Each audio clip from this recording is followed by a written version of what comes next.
कैलाश पर्वत की शांत बर्फीली चोटियों के बीच, जहां हवा में पवित्र मंत्रों की गूंज सुनाई देती थी और ओस की बूंदें सूर्य की पहली किरण में मोतियों सी चमकती थीं, वहां महादेव निवास करते थे।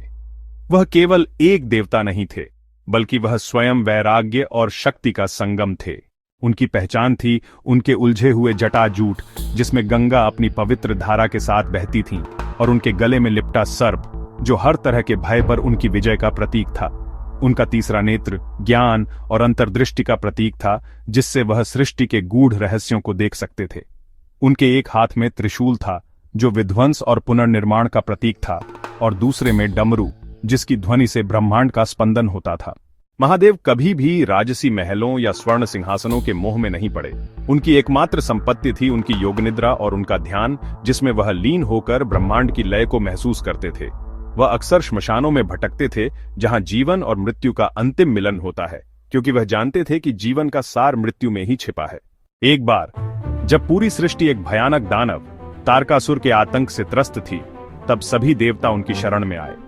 तारकासुर को वरदान था कि उसका वध केवल शिवपुत्र ही कर सकता था, परंतु महादेव तो अपनी योगनिद्रा में लीन थे और उन्हें विवाह का कोई मोह नहीं था। देवताओं ने कामदेव को भेजा ताकि वह महादेव की योगनिद्रा भंग कर सके। जब कामदेव ने अपने प्रेम बाण से महादेव को विचलित करने का प्रयास किया, तो महादेव का तीसरा नेत्र खुला और उसकी अग्नि से कामदेव भस्म हो गए। परंतु इस घटना ने महादेव के मन में पार्वती के लिए एक बीज बो दिया। पार्वती, जो स्वयं आदिशक्ति का रूप थीं, ने महादेव को पाने के लिए कठोर तपस्या की।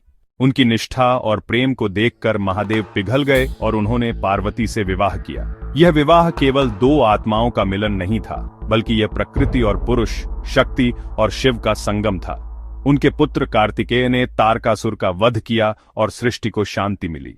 महादेव की कहानी हमें सिखाती है कि सच्चा सुख भौतिकता में नहीं, बल्कि वैराग्य, ज्ञान और आंतरिक शांति में है। वह हमें सिखाते हैं कि विनाश भी सृजन का ही एक रूप है और हर अंत में एक नई शुरुआत छिपी होती है। उनकी शांत परंतु शक्तिशाली उपस्थिति हमें याद दिलाती है कि जीवन की हर चुनौती का सामना धैर्य और आत्मविश्वास से किया जा सकता है। महादेव के किस पहलू ने आपको सबसे अधिक प्रभावित किया? कथा महादेव महादेव, जिन्हें भगवान शिव के नाम से भी जाना जाता है, हिंदू धर्म के प्रमुख देवताओं में से एक है। उनकी कथाएं अनंत हैं और हर कथा उनके किसी न किसी रूप, शक्ति या गुण को दर्शाती है। यहाँ उनकी कुछ प्रमुख कथाएं दी गई हैं। 1. सती और दक्ष यज्ञ का विध्वंस महादेव की सबसे प्रसिद्ध और महत्वपूर्ण कथाओं में से एक है। प्रजापति दक्ष ने एक विशाल यज्ञ का आयोजन किया, जिसमें उन्होंने सभी देवताओं को आमंत्रित किया, सिवाय अपनी पुत्री सती के पति महादेव के। सती अपने पिता के इस अपमान से आहत हुई और बिना आमंत्रण के ही यज्ञ में पहुंच गईं। वहां दक्ष ने महादेव का और भी अपमान किया, जिसे सती सहन नहीं कर पाईं, और उन्होंने स्वयं को यज्ञ की अग्नि में भस्म कर लिया। जब महादेव को यह समाचार मिला तो वे अत्यंत क्रोधित हुए।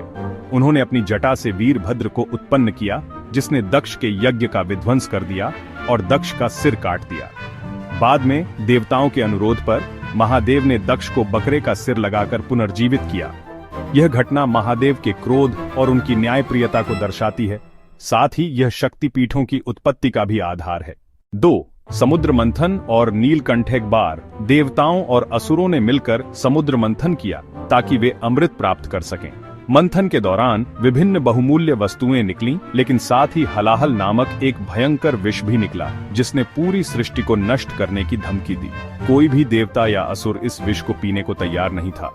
तब सभी ने महादेव की शरण ली। महादेव ने सृष्टि की रक्षा के लिए वह विष पी लिया। उन्होंने उस विष को अपने कंठ में रोक लिया, जिससे उनका कंठ नीला पड़ गया। तभी से उन्हें नीलकंठ कहा जाने लगा। यह कथा महादेव के त्याग, परोपकार और विषम परिस्थितियों में भी शांत रहने की उनकी क्षमता को दर्शाती है। 3. गंगा का पृथ्वी पर आगमन। राजा भागीरथ ने अपने पूर्वजों को मोक्ष दिलाने के लिए कठोर तपस्या की, ताकि वे स्वर्ग से गंगा को पृथ्वी पर ला सकें। गंगा का वेग इतना प्रचंड था कि यदि वे सीधे पृथ्वी पर आती तो पृथ्वी धंस जाती। तब भागीरथ ने महादेव से प्रार्थना की कि वे गंगा के वेग को धारण करें। महादेव ने भागीरथ की तपस्या से प्रसन्न होकर गंगा को अपनी जटाओं में धारण कर लिया।